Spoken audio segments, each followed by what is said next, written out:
Alléluia. Maintenant sur ce plateau, notre invité spécial, depuis sa loge, il arrive.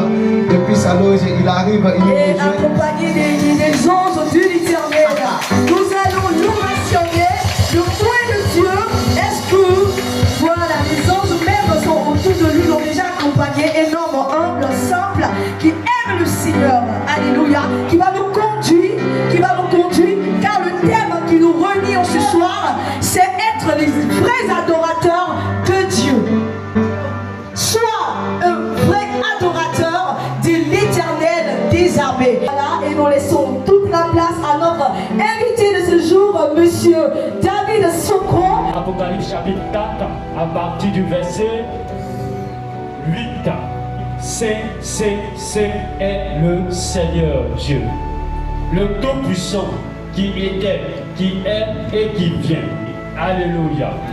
Voilà, bien-aimés, pour commencer, nous allons partir de la définition du mot adoration.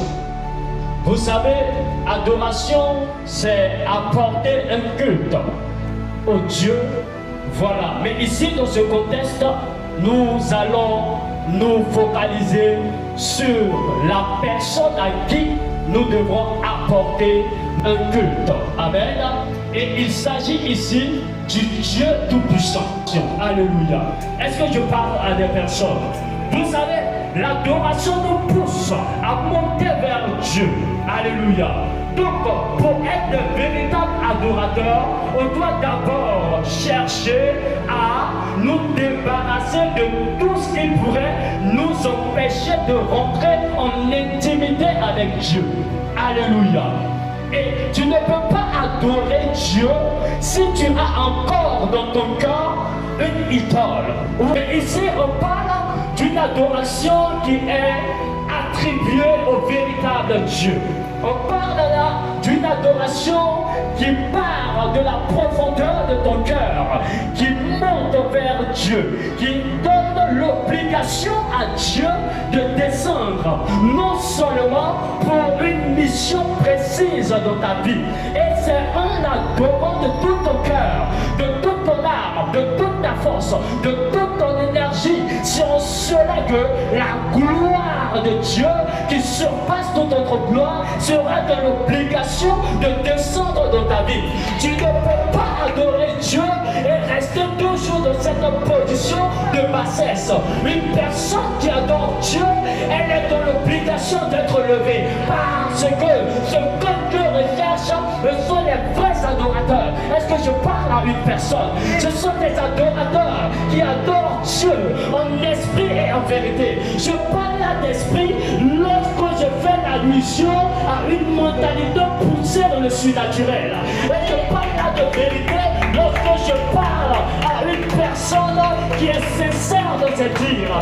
Donc tu comprendras qu'on n'adore pas Dieu au bout des lèvres, on adore Dieu du fond du cœur. Et donc quand tu réaliseras cette vérité, tu sauras qu'elle pourra impacter ta vie, comme au plan spirituel et comme au plan physique.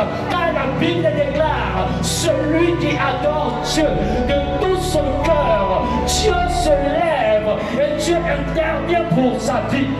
Alléluia. Tu as besoin de réaliser cela. Tu as besoin d'être un véritable adorateur. Toi qui me suis, je veux donc t'exhorter à être un véritable adorateur. J'aimerais que tu prends conscience et que tu réalises dans ta pensée que la seule personne à qui tu dois l'adoration, c'est Jésus-Christ de Nazareth. Jésus-Christ de Nazareth. Jésus-Christ de Nazareth.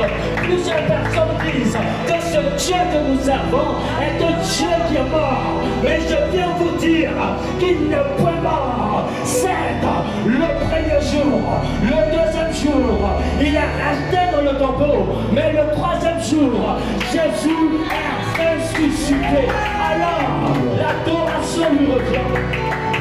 Et nous devons chercher à être ce modèle de personnes qui croient fermement que celui que nous devons adorer, c'est Dieu. Est-ce que je parle à une personne? Bien-aimé, tu dois être un véritable adorateur. Parce que ce que le Père Ce sont les adorateurs qui adorent Dieu de tout leur cœur, en esprit, aussi en vérité. Soyons des véritables adorateurs pour que la grâce de Dieu, la bonté de Dieu, la faveur de Dieu soit notre partage. Quand nous adorons Dieu, nous marchons avec assurance. Quand nous adorons Dieu, nous demeurerons dans l'assurance. Quand viendra le vent, quand viendra la tempête, elle ne nous fera aucun mal. Pourquoi? Parce que nous avons un Dieu victorieux. Alléluia. Croyons en celui que le Père a envoyé. Et celui que le Père a envoyé, c'est Jésus. Que Dieu vous bénisse et que sa grâce repose sur votre vie. Alléluia. Est-ce que nous pouvons monter l'acclamation à notre Dieu? Élever la voix et dire merci Seigneur pour sa parole. À dire à Dieu qu'il est bon, qu'il est merveilleux. Groupe